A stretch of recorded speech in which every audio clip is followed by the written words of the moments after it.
Lewat video ini, saya Imade Astina akan melanjutkan pembahasan konduksi kondisi tunak satu dimensi untuk dinding datar. Nah, pada segmen yang pertama ini akan fokus pada dinding datar tunggal. Adapun tujuan pembelajaran pada segmen video ini, pertama dapat menentukan laju perpindahan panas untuk dinding datar tunggal. Berikutnya dapat menentukan distribusi temperatur pada dinding datar tunggal.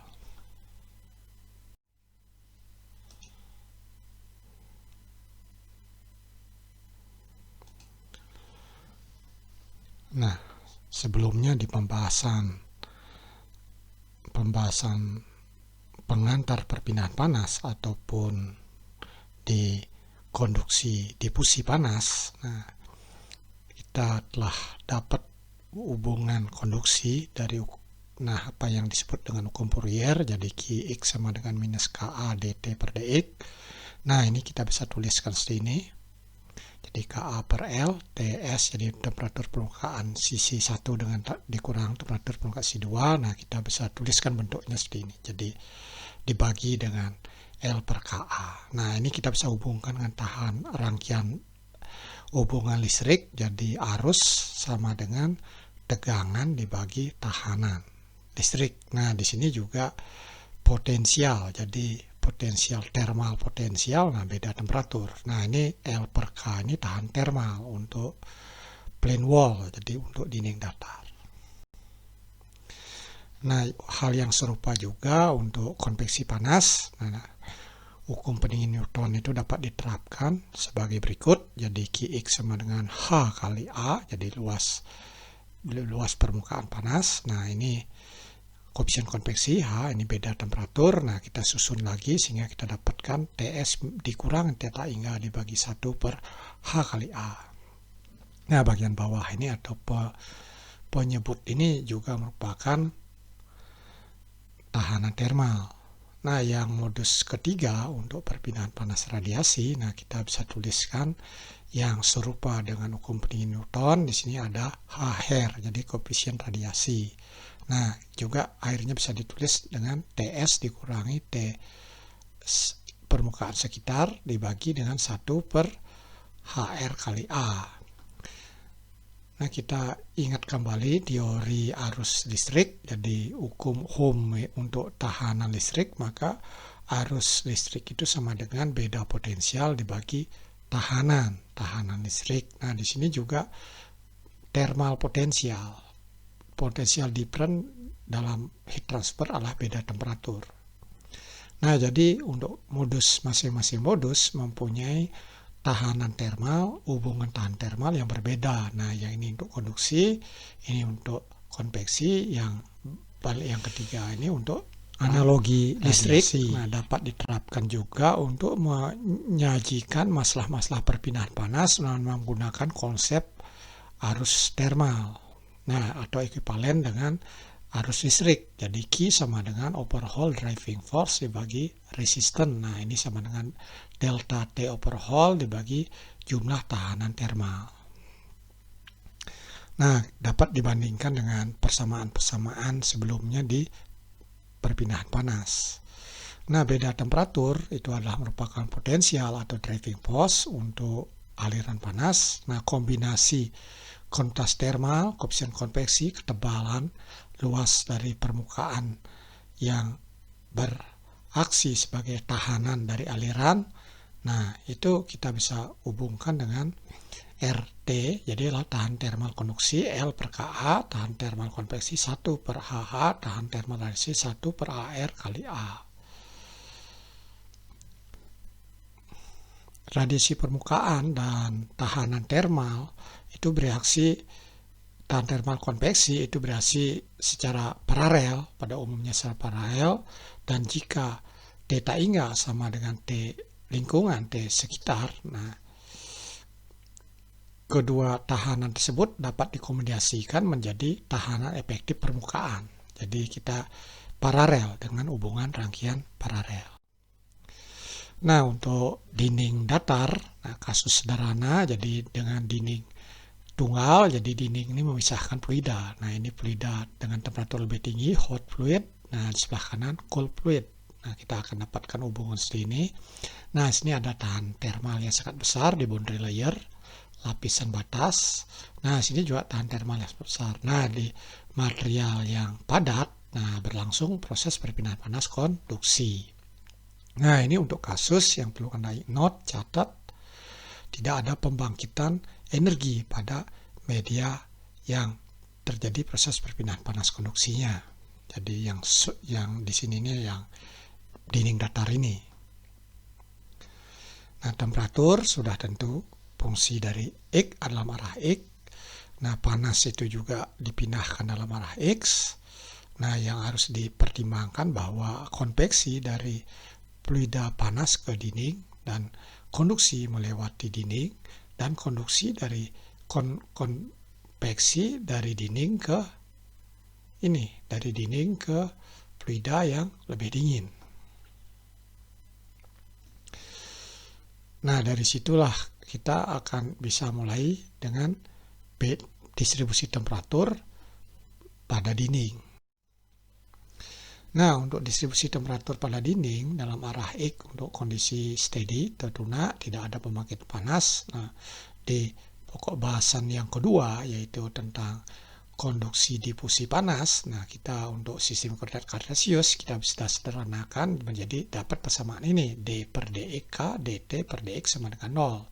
Jadi pada kasus ini laju perpindahan panasnya konstan.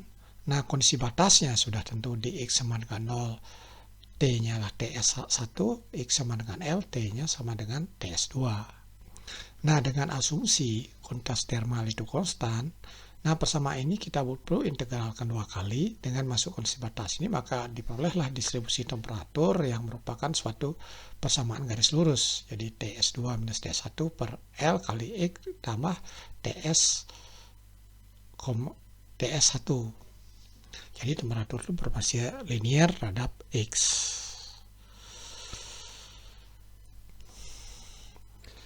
Nah, lajunya sudah tentu bisa diperoleh dengan heat flux dikalikan luas, nah dan hubungan ini. Jadi Ka per L kali dengan beda temperatur permukaan tersebut.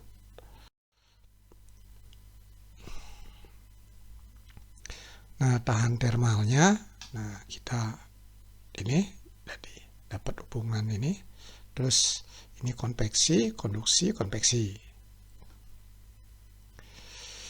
Nah, Q-nya, Qx, nah tiap ditahan thermal itu hubungan dengan analogi arus listrik. Nah, kita bisa tuliskan ini juga sama dengan ini, juga sama dengan ini. Dengan demikian bahwa kita dapat sajikan dalam bentuk beda temperatur keseluruhan, maka Qx sama dengan θ hingga 1 dikurang θ hingga 2 dibagi R total. Nah, ini R total ini merupakan jumlah dari tahan thermal, 3 tahan thermal ini, sehingga dapatlah hubungan seperti ini. Nah, ini contoh yang pertama untuk single plane wall. Nah, jadi di masalah ini tingginya 3,5, lebarnya dindingnya 6 meter, ketebalannya 0,25. Nah, mempunyai tahan thermal rata segini, 0,8 watt per meter Kelvin. Nah, pada suatu hari temperatur permukaan dalam dan luarnya yang diukur 14 dan 15. Nah, jadi di sini dari hubungan ini kita dapat beda temperatur, di sini adalah 9 derajat Celcius.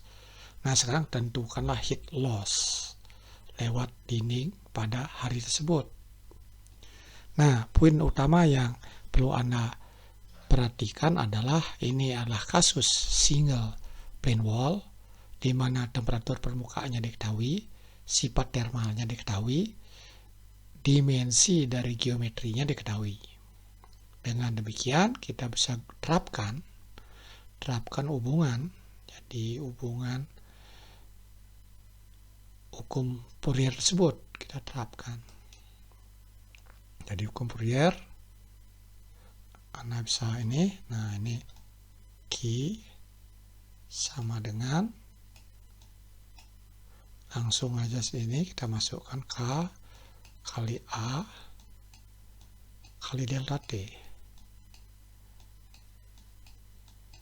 dibagi L. Nah, kita bisa peroleh seperti itu. Jadi delta T ini 9, L-nya 0,25, luas itu 3,5 kali 6, K itu 0,8. Ya sudah, lakukan proses perkalian, akan dapatkan laju dalam satuan watt. Nah, bagaimana analisis konduksi untuk yang lebih umum?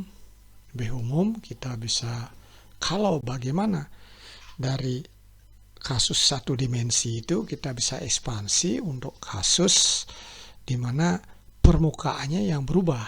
Misalkan untuk kasus ini bentuknya seperti ini ada suatu kurve dinding adiabatik, ini adiabatik, sehingga panasnya dari sini bisa ke kanan ke sini mengikuti arah Qx ini, sehingga kita punya elemen kecil seperti ini. Nah, untuk kasus ini luas. Ketika luas bervariasi dalam arah X, jadi ini ada variasi dalam arah X, dan nilai kuantitas termal sebagai fungsi dari temperatur, maka hukum Fourier dapat dituliskan dengan bentuk umum seperti ini. Umumnya, jadi Qx sama dengan minus K kali T AX dt per dx. Nah, terus kita untuk kondisi steady, yaitu tidak ada pembangkit panas satu dimensi. Jadi Qx-nya di sini konstan. Dan karena Qx konstan, kita bisa atur lagi tata letak sehingga kita dapat hubungan ini.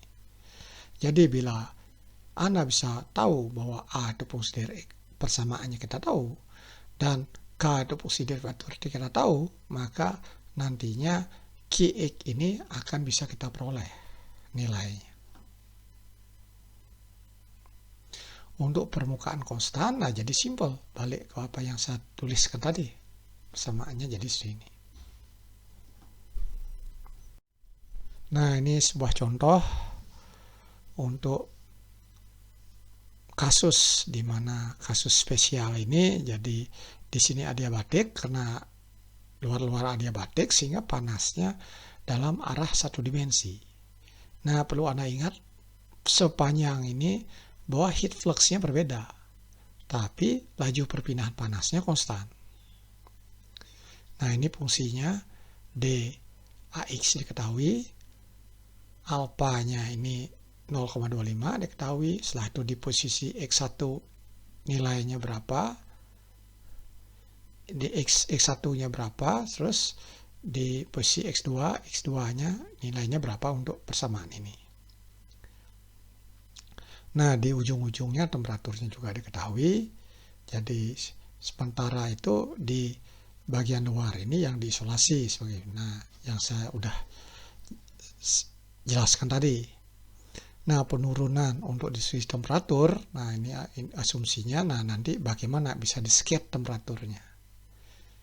Karena di sini luas permukaannya berubah.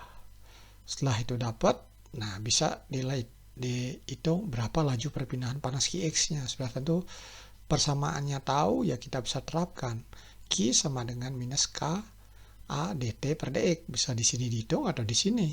Setelah fungsi ini diketahui, harusnya memberikan hasil yang sama.